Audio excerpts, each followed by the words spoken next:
Michael, thanks so much. Michael Cockerell, who made Inside the Commons for the BBC. With us is Ben Bradshaw, Labour MP for Exeter, who we heard there saying he's had urine dripping onto his desk. We don't know whose it was.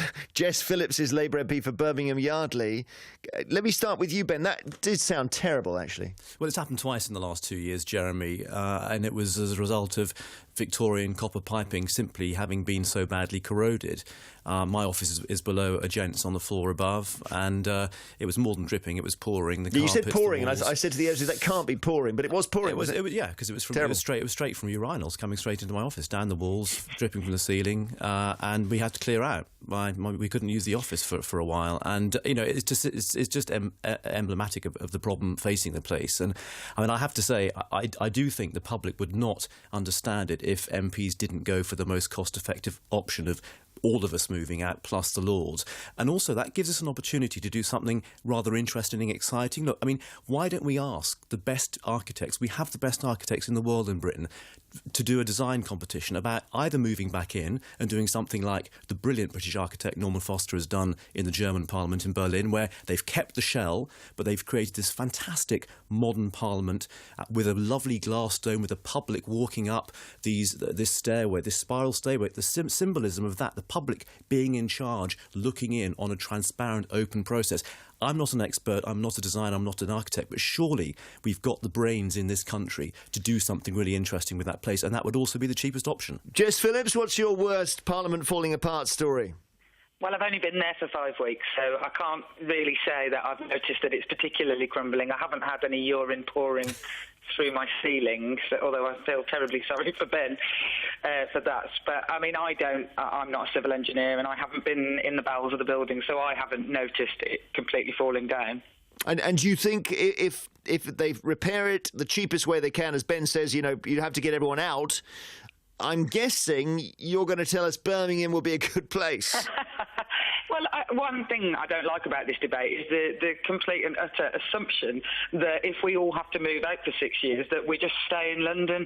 It's an incredibly London-centric place, and even just being there 5 weeks, I feel already, quite distant from my constituency and my hometown.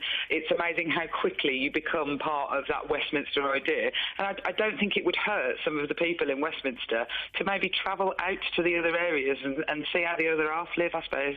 I wonder whether you could rethink, Ben, and maybe forget the chamber for 3 years and just work from home. Well, I think that would be quite difficult. And there are actually some perfectly good buildings nearby. Church House, for example, which is the Parliament of the Church of England, has a very large circular, semicircular Parliament, basically, which we could use, and in fact was used after the Second World War. There's the big Queen Elizabeth Conference Centre, the Methodist Central Hall. There are options, and I agree with Jess. Look, let's not take any options off the table, and let's involve the public in this discussion. Let's not have it as MPs and peers. We are the servants of the public. They're paying for this. Let's have a public discussion, and let's have ideas from people. You're not going to pitch in for Exeter for us? Well, of course, I'd love to pitch in from Exeter. And on the London thing, I mean, I think it would be quite a challenge to move the Commons and all of the machinery of government out of London. However, I do think this is an opportunity for us to have a proper debate about the future of the House of Lords and whether we shouldn't have a proper elected House of Lords or a Senate from the regions. And by all means, let's have that in Birmingham or Manchester or Exeter. Neither of you is saying knock it down. I feel bad even asking the question. Jess, I'm presuming after 5 weeks you've already thought this is rather a beautiful building. It is a beautiful building, but the building and the beautiful cornicing and all of that, it doesn't matter anywhere near as much as the stuff that goes on there, the decisions that are made. And, I'm a scholar of history, so it's not lost on me that it's a really, really beautiful place.